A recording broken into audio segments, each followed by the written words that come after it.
오늘 보면은 모세가 하나님의 명령대로 아론과 각 지파 지휘관들과 함께 싸움을 할 만한 남자들의 인구를 계수해서 각 지파별로 기록을 한 내용입니다. 근데 모세는 간단하게 루벤 지파 몇 명, 유다 지파 몇 명 이렇게 기록을 하지 않습니다. 이 기록의 원칙이 있습니다. 제가 PPT로 좀 보여드렸는데요. 누구누구의 아들에게서 난 자를 그들의 종족과 조상의 가문에 따라 20세 이상으로 싸움에 나갈 만한 자를 그 명수대로 다 계수하니, 이 표현을 인구수를 할 때마다 각 지파를 소개할 때마다 공통적으로 반복해서 기록을 하고 있습니다. 뭐가 중요해서 저거를 반복했을까요? 유다의 아들들에게서, 누구의 아들들에게서 난 자를 그들의 종족 조상의 가문, 이게 말을 하는 이유가 뭘까요? 단순히 모세는 하나님의 명령에 따라 인구의 수만 기록한 것이 아닙니다. 함께 출애굽한 백성들 각 지파에 대해서 모세가 얼마나 사랑의 마음으로 바라보는지를 표현하고 있는 것입니다. 우리 어려서 학교에서 상을 줄 때를 한번 생각해 보세요. 요즘도 동일하지만 일반적으로 어떻게 해주죠? 여러 사람이 상을 받으면 첫 번째 사람만 이름, 그 다음에 어떤 내용인지 설명해주고, 두 번째 사람부터는 어떻게 하죠? 누구누구, 그 다음 뭐라고 말해요? 이하 동문. 물론 내용을 반복해서 말하는 게 지루하기 때문에 그럴 수도 있습니다. 하지만 받는 사람 입장에서는 1등만, 첫 번째 대표만 그렇게 딱 불러주고 나머지는 다 이하동문 그러는 게, 상을 받으면서도 저도 조금 그게 그렇더라고요. 이게 뭐지? 저 사람만 기억해야 되나? 이런 어떤 느낌을 받게 됩니다. 그러니까 1등한 사람 상관없습니다. 자기는 다 받기 때문에. 자, 모세는 함께 계수를 한 지휘관들을 볼 때도 애정을 갖고 그들의 이름을 한 명씩 한 명씩 다 적어줬지만, 백성들을 볼 때도, 백성들의 수를 셀 때에도 그냥 하는 것이 아니라 하나님이 어떤 인구를 계수하라는지 그 마음을 다 담아서 그것을 표현하고 있다는 사실이죠. 그들의 종족과 조상의 가문에 따라 20세 이상으로 싸움에 나갈 만한 자를, 하나님의 명령 그대로를 다 각 지파에게 하나님이 이렇게 명령하셔서 니네들 이 정도 인구야 라는 것을 설명을 하고 있는 것입니다. 물론 모세가 하나님의 허락 없이 자기 마음대로 이렇게 기록을 한 것은 아닙니다. 분명 하나님께서 영감을 주셨던 것이죠. 저는 이것이 하나님의 마음이자 또 그것을 담고 있는 모세의 사랑의 마음이라고 생각합니다. 성경에서 말하고 있는 리더십, 한번 금요일날 설교를 했었던 적이 있는데요, 사랑의 마음이 바로 우리 기독교의 리더십입니다. 우리 기독교는 절대 리더라고 해서 군림하는 게 아니라 정말 사랑하고 아껴주고 이렇게 배려해 주는 것이 리더십의 원천이라는 사실이죠. 모세의 그 리더십을 잘 보여주는 예가 출애굽기 32장의 금송아지 사건입니다. 자신은 돌판을 받기 위해 시내산에 올라가 있었고 아론에게 신신당부를 했음에도 불구하고 이 40일을 참지 못하고 아론과 백성들이 금송아지를 만들어 버렸습니다. 모세가 하나님께 받은 돌판을 깨트려 버릴 정도로 크게 분노를 했습니다. 하나님께서 진노하시고 이제 진멸하시겠다고 하자 모세는 백성들을 위해 중보 기도를 합니다. 만약 백성들의 죄를 사하여 주시지 않으면 자신의 이름을 생명책에서 지워달라고 할 정도로, 엄밀히 하나님 협박하는 거죠. 그 정도로 자기가 자기 일도 아닌데 책임을 지려고 했습니다.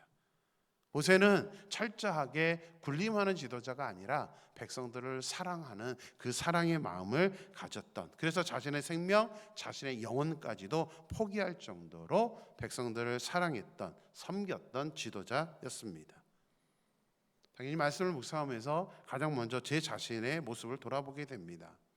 그리고 또 저만이 아니라 사실 우리 모두가 다 어떤 부분에서는 영적인 지도자이기 때문에 과연 어떠한 마음으로 나와 함께 있는 사람들을 바라보고 있는가, 저는 간절히 소망합니다. 우리 사랑하는 임마누엘교회 모든 성도님들이 이 사랑의 마음, 꼭 리더가 아니더라도 이 사랑의 마음으로 다른 사람들을 바라봐 줄 수 있는 그런 어떠한 좋은 믿음의 모습을 갖게 되기를 주님의 이름으로 축원합니다. 자, 이제 모세는 계수된 이스라엘 지파의 인구 수를 이제 각 지파별로 기록을 하고 있습니다. 근데 재밌게도 야곱이 낳은 아들을 태어난 순서대로 기록을 하지 않습니다. 그리고 민수기 1장 앞부분에 기록된 각 지파의 족장들의 명단을 나열하는 순서와도 똑같지가 않습니다. 같이 한번 보여드릴게요. 족장의 명단과 또 인구 명단입니다. 이렇게 순서를 보시면 거의 다 똑같습니다. 그런데 하나만 다릅니다. 족장의 명단에는 이렇게 있고 마지막에 에브라임, 므낫세, 베냐민, 닷, 아셀, 갓, 납달리 되어 있는데 인구의 명단에는 에브라임, 므낫세, 베냐민, 닷, 아셀, 납달리 어느가 하나가 빠졌죠. 무엇이죠?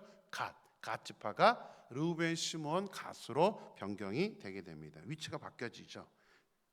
왜 이렇게 갓의 위치, 순서를 바꿨던 것일까요? 똑같이 기록하면 재미없어서 그랬을까요?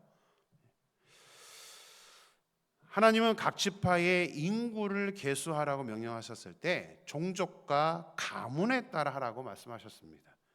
그래서 장자의 계보를 잇게 되는 유다나 장자의 명분을 얻게 된 요셉 지파를 우선적으로 고려하지 않았습니다. 그래서 르우벤 첫째이기 때문에 르우벤, 시므온, 유다 이렇게 해서 족장의 명단은 첫 번째부터 이렇게 기록을 했고 두 번째 이제 인구 명단일 때는 종족에 따라라는 이제 의미가 그 안에 들어가 있습니다.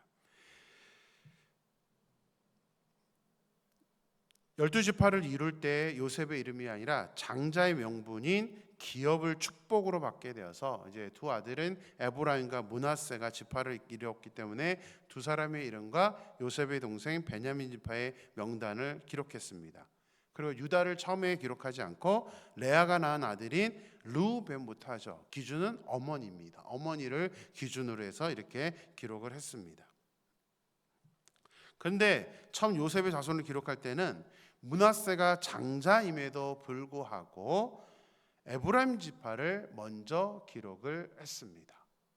므낫세 에브라임이 아니라 에브라임 므낫세입니다. 요셉의 자손의 경우에는 이제 실질적인 장자가 아니라 이제 영적인 장자를 우선적으로 고려했던 것입니다. 베냐민은 태어난 순서로는 막내 아들이지만 야곱이 사랑했던 라헬의 아들이었기 때문에 다른 형들보다 먼저 기록이 됩니다. 라헬은 자신이 아이를 낳지 못해서 시녀인 비라를 통해 단과 납달리를 낳았습니다. 레아 역시 시녀인 실바를 통해 갓과 아셀을 낳았습니다. 그래서 명단을 기록할 때는 장자를 우선적으로 고려해서 비라의 장자인 단과 실바의 장자인 갓을 먼저 기록을 했던 것입니다. 그런데 각 지파의 대표를 기록할 때와는 다르게 이제 인구의 수를 기록했을 때는 각 지파를 밑에서 올려서 르우벤, 시몬 다음으로 배열을 하게 됩니다. 이렇게 배열을 바꾸어 기록한 것은 분명한 이유가 있습니다. 갓은 레아의 시녀였던 실바가 낳은 장자라고 말씀을 드렸죠. 그래서 레아의 장자인 르우벤과 아주 가까운 사이였습니다. 이후에 가나안에 들어가서 땅을 분배하는 장면이 이제 민수기 뒷부분에 나오는데요. 그때도 르우벤과 갓은 요단 동편에 서로 붙어서 땅을 분배하고 또 광야에서 행진할 때 민수기 2장에 나오는데 성막을 중심으로 할 때도 그 지파가 나오는데 그때도 갓은 르우벤과 같은 위치에 배치를 받게 됩니다. 하나님은 이후에 일어날 이스라엘 백성들의 모습을 잘 알고 이 순서대로 그 종족과 그 서로 친함에 따라서 또 배치와 이 모든 것을 계산해서 지금 이 종족에 따라서 서로의 관계에 따라서 배치를 하고 기록을 했다는 것입니다. 민수기 1장을 읽으면서 아마도 대부분의 사람들은 각 지파의 인구수가 얼마가 되는지 그렇게 크게 관심을 갖지는 않을 것입니다.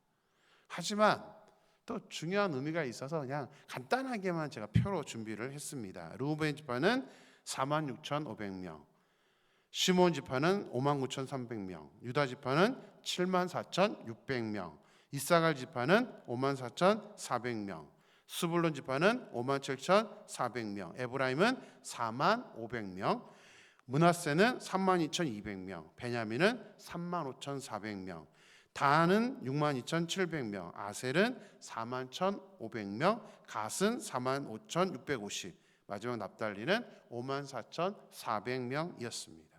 대부분이 몇만에서 왔다 갔다 하죠. 3만 명, 4만 명, 5만 명 정도입니다. 그런데 유다 지파만큼은 가장 많은 74,600명입니다. 나눠 있어서 그렇지 요셉 지파 역시 많습니다.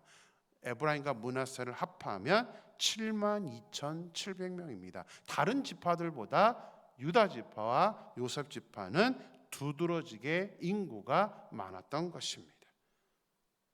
이것은 이미 이 인구 조사에서부터 앞으로 유다와 요셉 지파 우리가 알고 있는 것처럼 유다는 영적인 장자고 요셉은 실질적인 장자의 명분을 받은 그런 장자였기 때문에 이들 둘은 이미 인구 조사할 때부터 하나님이 복을 주셨고 이들을 앞으로도 하나님께서 크게 쓰실 거라는 것을 이 지파의 인구 조사에도 드러나 있다는 사실입니다. 솔로몬 이후에 남북이 분열되게 되는데 남유다는 유다 지파가 주도가 돼서 남유다를 이루고 북이스라엘은 요셉 지파, 다시 말하면 에브라임과 므낫세가 주도가 되어서 이 남쪽과 북쪽을 구성하게 되었다는 것을 보게 됩니다. 성경이 참 재밌다고 느껴지는 게 저는 이런 부분입니다. 여러분들은 저게 뭐가 재밌어 그럴 줄 모르지만 저는 되게 재밌게 느껴집니다. 이 하나하나 하나님이 아주 세밀하게 이들의 과거부터 미래까지를 끌고 가고 있다는 것이 저는 너무나 재밌습니다. 그래서 민수기 1장의 이 인구 조사를 보면서도 저는 또 재밌게 그동안 봐왔습니다. 그런 의미에서 한 가지 더 좀 놀라운 것에 대해서 말씀을 드리겠습니다. 우리 표를 보면 계수된 총수가 나옵니다. 인구 조사를 해서 나온 총수는 60만 3,550명입니다. 그런데 이게 또 다른 것과 연결되는 게 있습니다. 우리 출애굽기 38장 25절 말씀을 보겠습니다.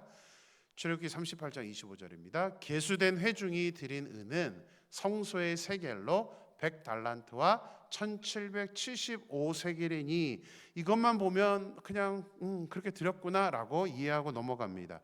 출애굽기 38장은 이스라엘 백성들이 이제 헌물을 하여서 성전을 짓고 생명의 속전이라고 그래서 출애굽할 때에 하나님이 이 장자의 죽음을 이렇게 유월시키면서 거기에 대해서 은 반세겔을 바치게끔 생명의 속전으로 바치게 한 그 기록입니다. 인구를 계수하기 이전에 있었던 일입니다. 그때 백성들이 20세 이상의 남자들만 계수해서 냈던 생명의 속전이 100달란트와 1775세겔입니다. 이렇게 하니까 이제 이해를 못해서 환산해 보겠습니다. 한 달란트는 3,000세겔입니다. 그래서 100달란트면 30만 세겔이고 모두 합하면 30만 1775세겔입니다. 한 사람당 반 세겔을 냈게 하기 때문에 거기다 곱하기 2를 하면 인구가 나옵니다. 2를 곱하면 얼마가 되냐면 60만 3,550입니다. 무슨 숫자였죠?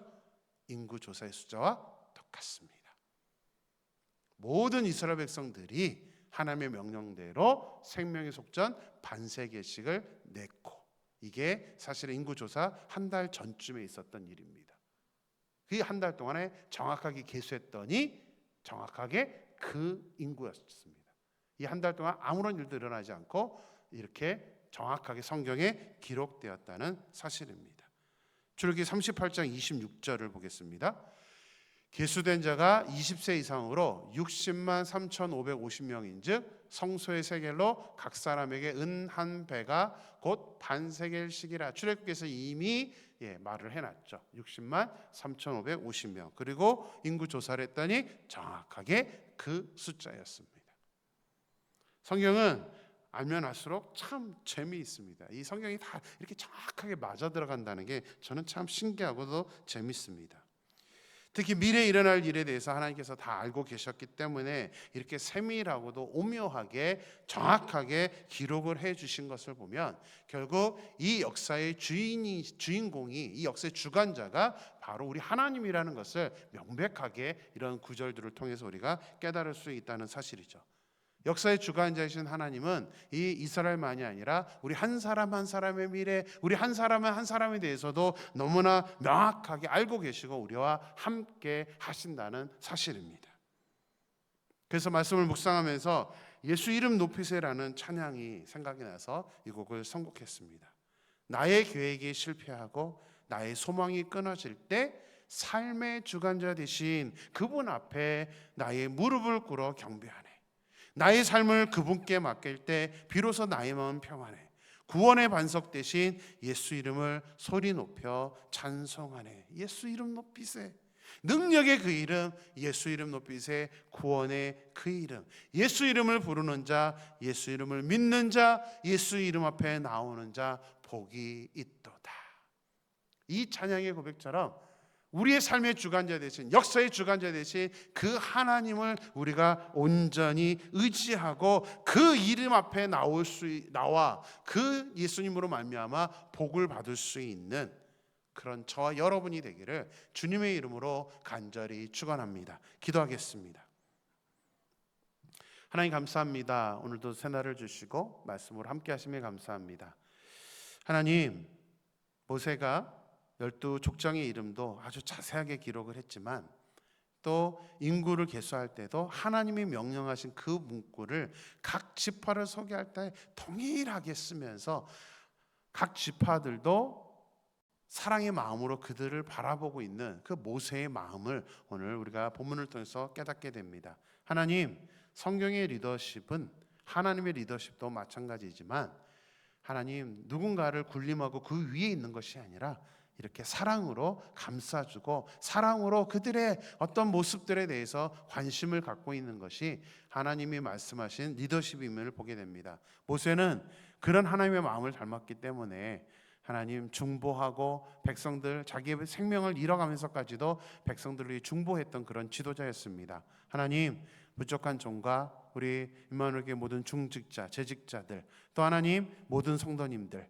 하나님 그 하나님의 마음을 온전히 깨닫고 우리가 정말 다른 사람들을 아버지 하나님 사랑할 수 있는 그 마음을 가질 수 있도록, 관심을 가질 수 있도록 인도하여 주시옵소서. 아버지 하나님, 또 인구를 계수하는 각 지파의 인구수를 봤을 때에 하나님 정말 두드러지게 유다 지파와 요셉 지파가 많은 인구를 아버지가 갖고 있는 것을 보게 됩니다. 그만큼 하나님 이 두 지파는 하나님께 쓰임 받았던 지파였고, 하나님은 또 이 전체의 인구를 봤었을 때 이미 반세겔의 생명의 속전을 낼 때도 정확한 인구가 계수가 되었고, 지금 현재도 정확한 인구가 계수되어서 하나님께서 그동안 이스라엘 백성들을 어떻게 지켜주시고 끌고 왔는지를 오늘 본문을 통해서 우리가 깨닫게 됩니다. 삶의 주관자 되신 예수님, 역사의 주관자 되신 예수님, 우리가 그 예수님 때문에 이렇게 온전히 하나님 은혜 안에서 살아갈 수 있게 되는 것을 우리가 오늘 본문 말씀을 통해서 깨닫고 우리가 온전히 주님만 의지할 수 있기를 원합니다. 무엇보다도 하나님, 우리 사랑 임마누엘교회 모든 성도님들, 아버지 12지파가 있지만 유독 하나님이 유다 지파와 요셉 지파를 그렇게 축복하시고 많은 인구를 주셨던 것처럼 아버지 하나님, 우리도 그렇게 주님께 쓰임 받을 수 있도록 역사하여 주시옵소서. 하나님께서 함께 하실 줄 믿고 예수의 이름으로 기도드렸습니다. 아멘.